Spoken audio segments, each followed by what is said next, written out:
Welcome back to the Papa Meat channel. How you doing? How you doing? Come in and sit on down because today we're talking about internet stories. You know, I have a podcast called Creepcast where we go over creepypastas, and this is one thing that affects our story today. And I just want to say viewer discretion is advised because today we're going into true crime meat.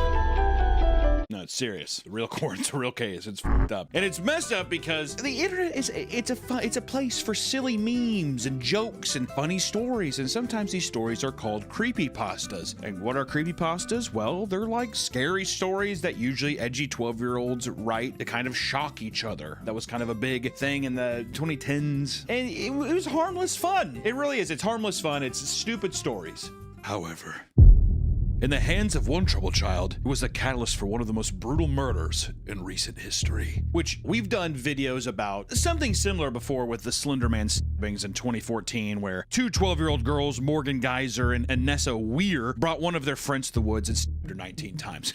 Casual stuff. Normal. Just another day in the park. They claimed it was to appease Slender Man. The fictional character they believed was real. The internet's obsession with a character. It's like a new age tale of like the Amityville murders. An angel told me to do it. The devil whispered in my ear, told me to do it. Slender Man told me to do it. It's kind of an interesting evolution, isn't it? So today we're going to talk about the horrible case of Donovan Nicholas, who was inspired by the infamous creepypasta Jeff the Killer. The 14-year-old child successfully carried out a plan to stab his mother 63 times. So let's take a look. I can't believe I'm going to say this. Let's take a look into the Jeff the Killer homicide. My God. Jeff the Killer squared. My name is Jeff. But for people who don't know, who don't understand the reaction to this, maybe you don't know who Jeff the Killer is, which before I read the story, I didn't know how infamous he was. You've maybe seen this picture. You maybe have seen it. It's pretty famous. It's in terms of like meme culture, everything. This has been around for a long time, but people might not know the story wrapped around it. Obviously, we're not going to read the whole story, but I at least want to give you an understanding of what the story is. A little beat for beat. Let's just see what happens. Which Jeff the Killer is an old creepypasta entry that came out around 2011, right? I mean, like that's like the birth of creepypasta era. We did a video on Creepcast about it, and if you want to hear the whole story, you can go there if you actually want the entire story in all of its perfection. Also, maybe listen to it on Spotify. I don't know. But here's a quick summary. The story revolves around Jeffrey Woods, a 13-year-old boy who moves into a neighborhood with his mother, his father, and brother, Lou. Anytime you see a character who's like, I'm 13, I just moved here, you definitely know the author is 13 years old. Just that's a rule of creepypasta. Or it's maybe even like an 11-year-old who's like, man, when I'm 13, I'm gonna be a grown-up. While waiting for the school bus, the two of them get into a brutal fight with a group of bullies. Jeff goes berserk, and he takes down all three of them and stabbing two of them in the process. Yeah. Hardcore. It is hardcore. After fleeing the scene, police officers appear at the doorsteps to question them, and in the end, his brother Lou takes the blame and ends up being sent to juvie. James, why would you let Lou do that? And days go by, depressed and lonely. Jeff is urged by his mother to go to a birthday party for their neighbor Billy. And during the party, Jeff is jumped by the same bullies from before, where he is beaten half to death. Eventually, Jeff snaps. He beats one of the bullies to death and bludgeons another with a towel rack. And in the process, Jeff is covered in alcohol and bleach before being lit on fire by the remaining bully.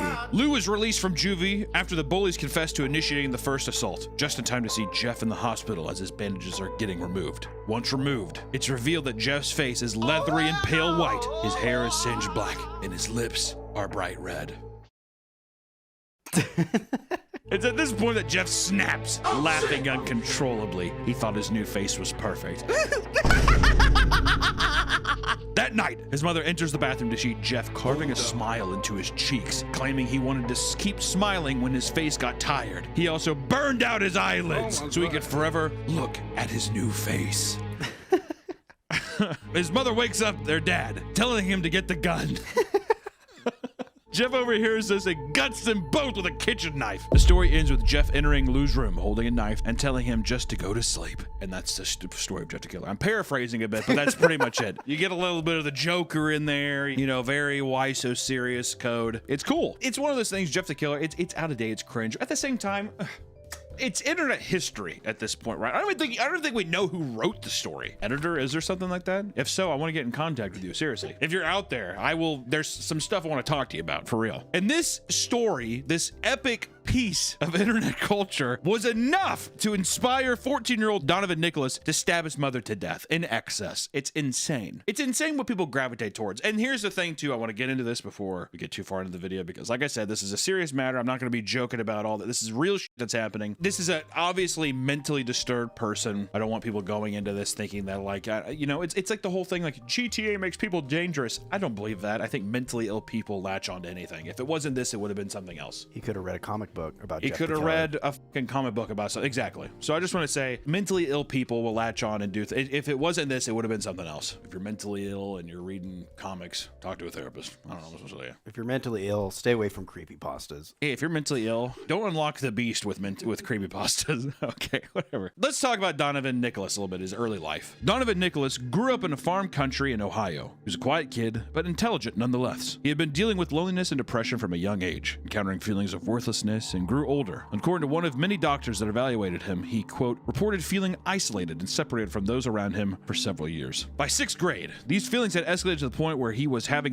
thoughts and engaging in self-harm. He told the doctors that there was no support when it came to finding medical treatment, so he tried to tough it out on his own. Donovan had been living with his father, Shane Nicholas, and his 40-year-old girlfriend, Heidi Faye Taylor, as well as their 2 children. According to Donovan, his relationship with Heidi was strained beyond belief. They were constantly getting in fights over the littlest things. Donovan's real mother lost custody of him at birth, which Shane believes caused a lot of this tension between the 2 of them. Because Shane traveled a lot for work and the other kids had moved out, Heidi and Donovan were often around each other the most. Donovan details that Heidi despised him, referring to him as a waste of space, and often treated him unfairly by constantly screaming at him for whatever reason she could find. Regardless, Donovan never responded with violence and was quite harmless. His father could recall enjoying fishing trips with his son, who hated the idea of catching them and seeing them suffocate out of the water. Innocent boy, wrapped in turmoil. It's one of those things too where if you're a little sponge when you're younger, you could see the Jeff the Killer thing and just be like, that's me, you know? That's what happened. Through assorted text conversations with friends, it became clear that Donovan was becoming increasingly more fascinated with dark topics, such as death.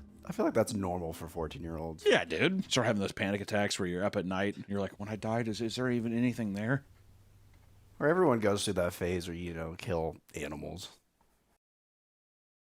In these conversations, he started bringing up his idolization for character Jeff the Killer. Okay, first off, I just want to... If my friend was like, you guys just think Jeff the Killer's cool? I keep an eye on that guy. I would probably be like, dude, no. If anything, if I'm 14, I'm saying some shit like, dude, no, Jeff the Killer's fucking gay. No. Yeah.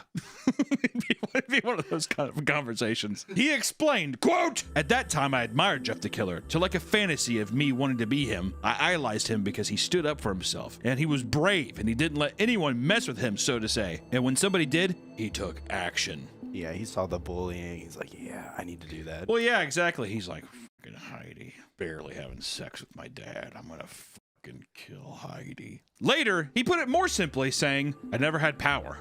Jeff has power. Jesus. My God. That's actually haunting. That's definitely at the lunch table when everyone's like sitting there and they have like their milk cartons. You're just like, Jeff has power. Okay. I guess I gotta go back to social studies. Take care, Donovan. Like just dead spread off. Despite his own words, Donovan eventually began engaging in lengthy text conversations about how he would successfully get away with killing people. Never did that as a kid. The 14-year-old thing of like, you know, death or whatever. You know, you get a little more edgy, you get a little more grit. Like back in the day, it was, I saw a video, I think it was called like One Man, One Hammer. It was like a Russian video of a dude beating a guy to death with like a hammer. It's like one of those old like live leak videos or whatever. Or like One Man, One Jar. Yeah. Right? Squat and pop.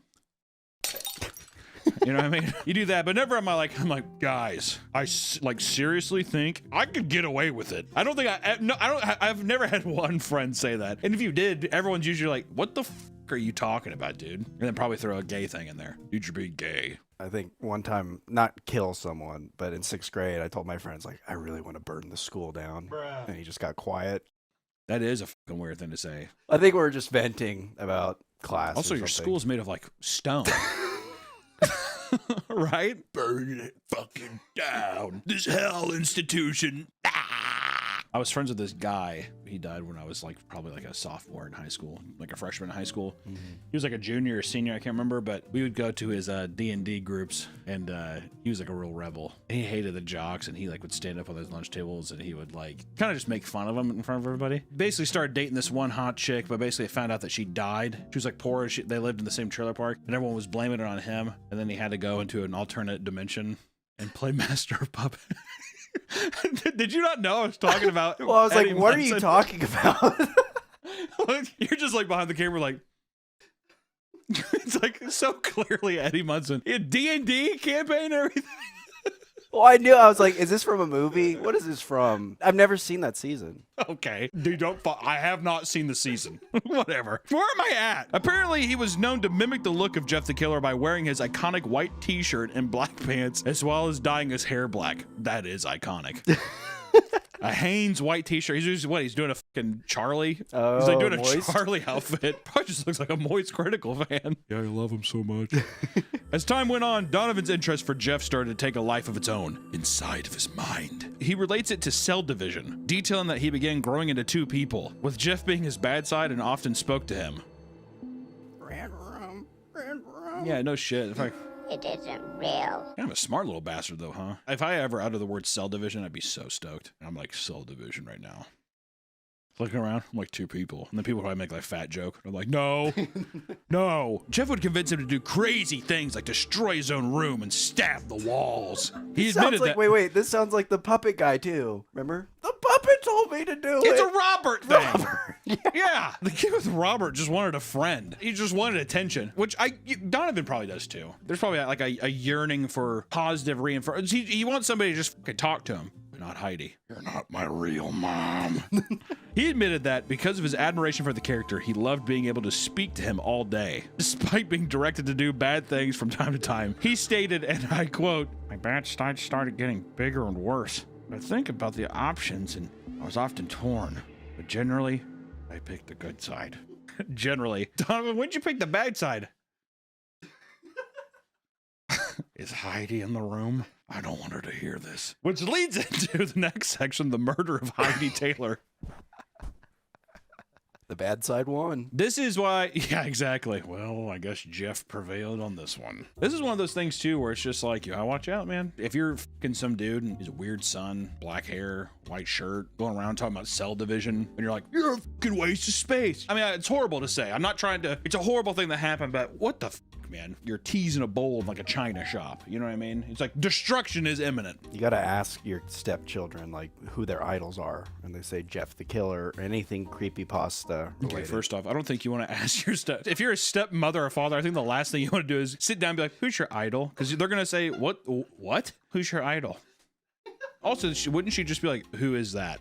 She's read the story. Besides like Jeff the Killer, what would be like a really unhinged thing? Like a little girl. Super Idol 的笑容。 That's normal. At this time, Donovan had a long-distance girlfriend that lived in Madison, Wisconsin, referred to as MW. She also claims to have an alternate personality named Crystal. Oh god, here we fucking go, dude. Crystal. My name?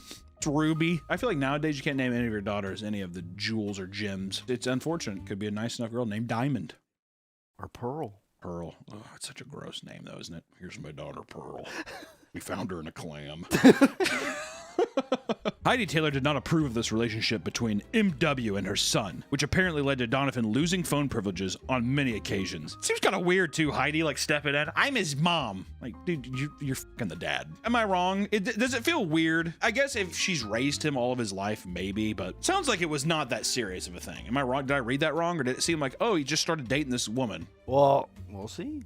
Okay. Which this enraged Donovan, or Jeff, however you want to call him, because she was very important to Donovan as well as Jeff. MW and Crystal were important to Donovan and Jeff. Oh, so wait, Donovan was dating MW and Jeff was dating Crystal. Exactly. It's a lover's quarrel. It's like Animorphs, like transform into somebody else. At one point, he had been sifting and sending other inappropriate messages with her. Okay. All right. Sometime soon after, his phone was taken away. This made him nervous because he knew that if Heidi seized his phone and saw that what was being sent, she would likely force them to cut contact. Which Nicholas explains what followed one afternoon in April of 2017. Roll it.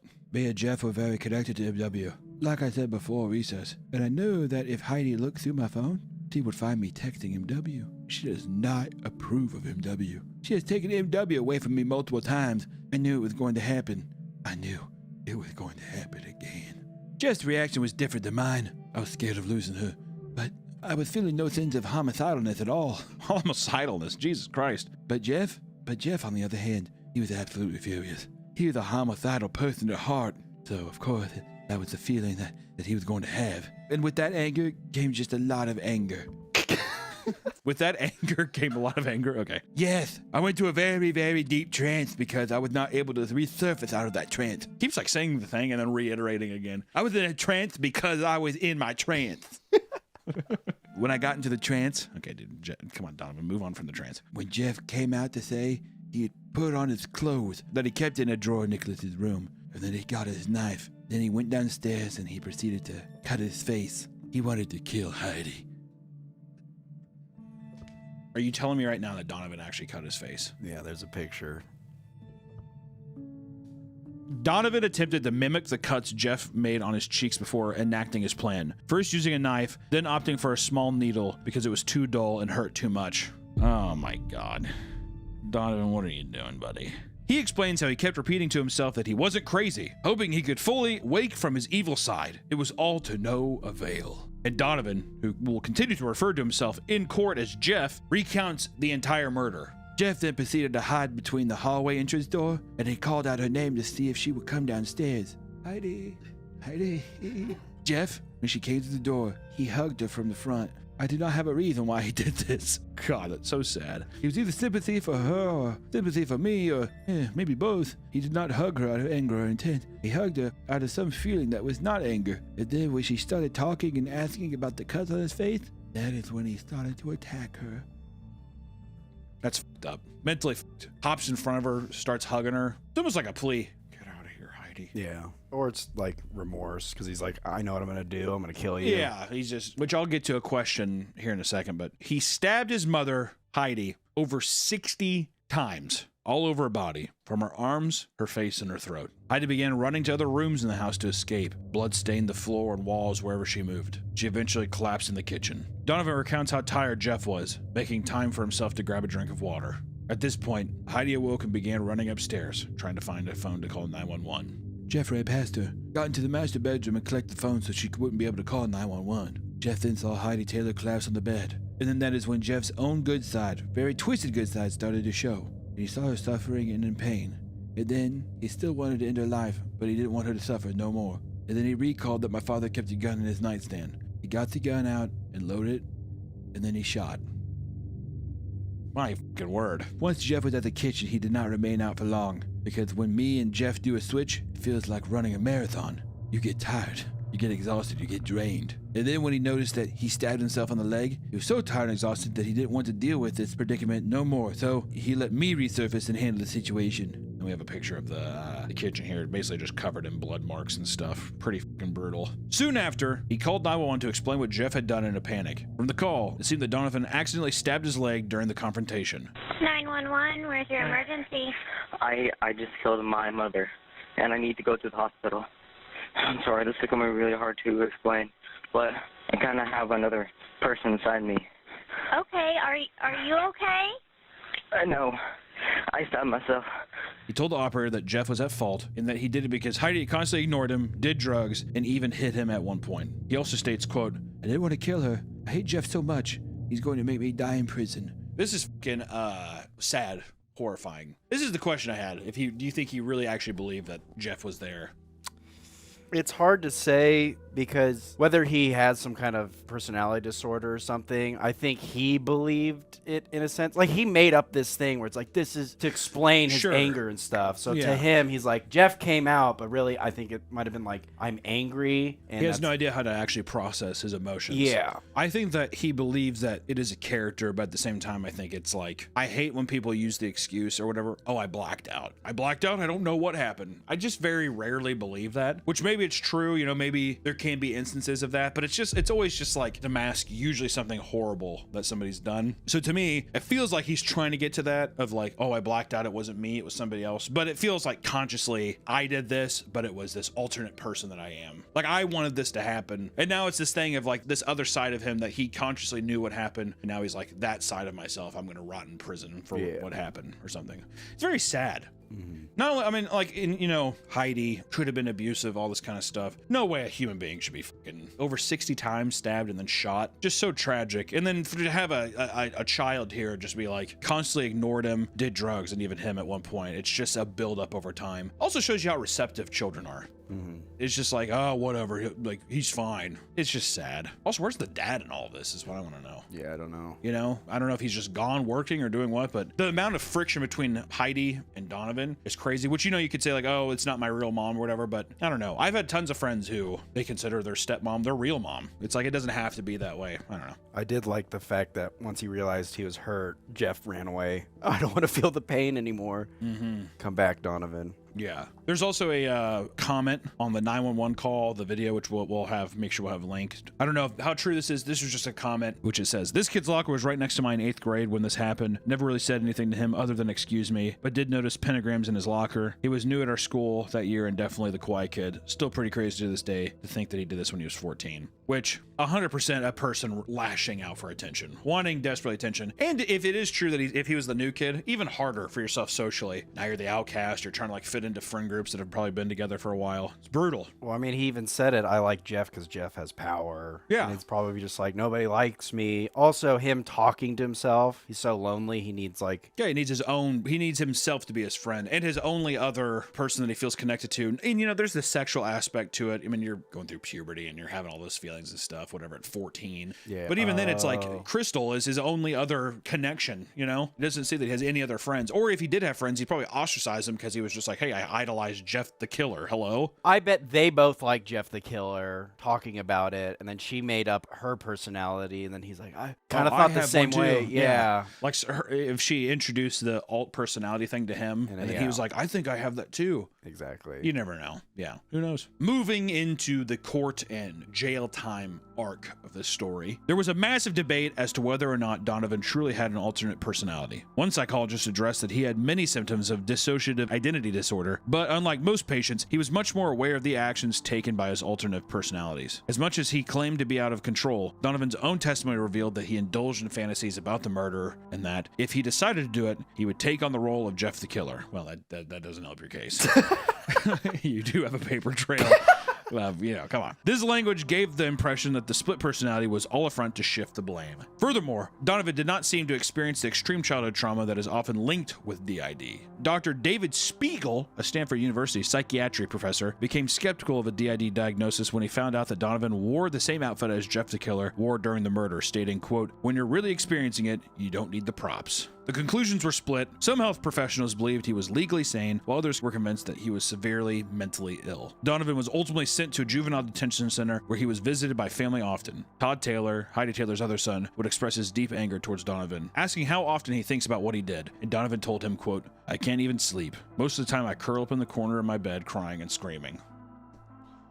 And days before his 16th birthday, Donovan was given a life sentence, with 28 years in prison before he could be eligible for parole. Donovan repeatedly appealed this decision, believing that he shouldn't be tried as an adult. Things went in his favor, as the court justices agreed that Donovan required a better chance at rehabilitation. His case was sent back to juvenile court. He ended up walking free on his 21st birthday after pleading guilty for aggravated assault, a decision that appalled many of his family, especially Todd, who couldn't find it in his heart to forgive him. As they rode home together, Todd recalls breaking the silence to tell Donovan, I don't want to hear your name unless it's for getting Citizen of the Year. Damn, he had to ride in the same car?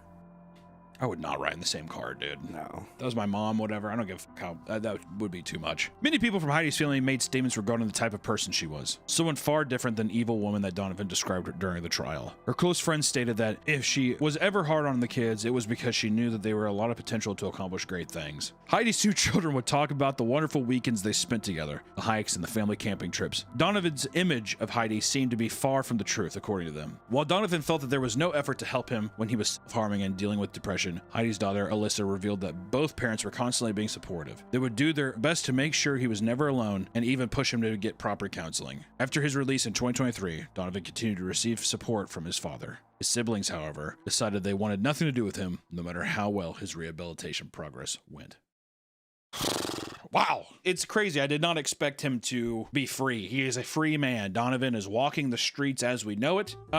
It goes to show, first off, you never really know. Who knows what happened, right? People say one thing, another person says another thing. You know, Donovan says this person was neglectful, all this kind of stuff. Her family and friends say that she was awesome and that she was supportive. We don't really know. All we know is that in Donovan's mind, he perceived it to be this thing. I think he was, and I mean, maybe still is, mentally disturbed. I think when people get into a very negative, hard part of their life, I mean, God, dude, being 14, such a hard age. Like, everything's kind of collapsing around you. You have to go to school, but you don't really, I mean, it's just, it's all these things where it's like, you really have like no freedom and you're kind of stuck with people and you have to kind of like make friends, and if school's hard, then you're stuck there every day. It's like a prison sentence. It's very hard. I think Donovan did something horrible, irredeemable. You're going to live with that for the rest of your life, and you did when you're 14. Now you're 23. There's probably a lot more mental clarity. You're probably able to move past some of the things you were struggling with when you were younger. That's a weight you're going to have to carry around forever. And I think too, like the family not forgiving him, I mean, like, obviously the Jeff the killer angle is funny.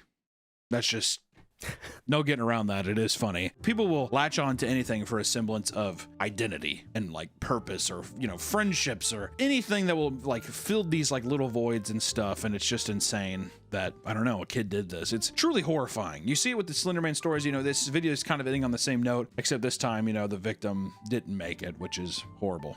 You know, I don't know if there's a lesson here to be said. I don't think I'm a smart enough man to articulate that lesson, but I will say this: if you're a youngin', or if you're at any age and you're mentally struggling with something, just seek help. Ask for help outside of your support system. Even if it feels like the world's collapsing on you, seek help. Find somebody to talk to. There's good people everywhere. I'll say that much. There's a lot of dickhead people out there too, but there's, I would say, more good than bad is what I would say. Is that a good way? I don't know. I feel depressed. I mean, it's kind of depressing. It's a child. Yeah. Well, that's the thing too. Like in the thing, they were trying to try him as an adult at 14. He just turned 15. But it's just like, he was obviously mentally unhinged. Yeah, he's clearly mentally ill. Yeah. Even if he's using the DID as a coping mechanism for what he's doing, I still think that like it takes a truly disturbed individual to enact such a horrible thing. The person's not mentally well. It's a gray area. Like I feel like the people are going to be on a side where they're like, he should be in bars the rest of his life. Oh, he's just a kid. It's like a gray area, like a moral gray area of how he should be punished or whatever. And it's just truly the only people affected are the family members that have to deal with it forever, you know? Yeah. And I don't know, man. Like I said, you fuck up when you're young and it stays with you forever. The biggest thing we can take away from the story is fucking seek help. If you feel like you're totally alone and stuff like that, just see a counselor. Find ways to better yourself, and then just try to like insert yourself into people's lives, like friendships and all that kind of stuff too, because it's out there. And horrifying. Jeff the Killer's a terrible story, by the way. It's really bad. If you wrote the story, though, please contact. I want to hear from you, please. So that's our episode of It's Been a Long Time of True Crime Meat. I hope you all have a fantastic rest of your day. Please don't stab anyone, and I'll see you in the next one. Bye-bye.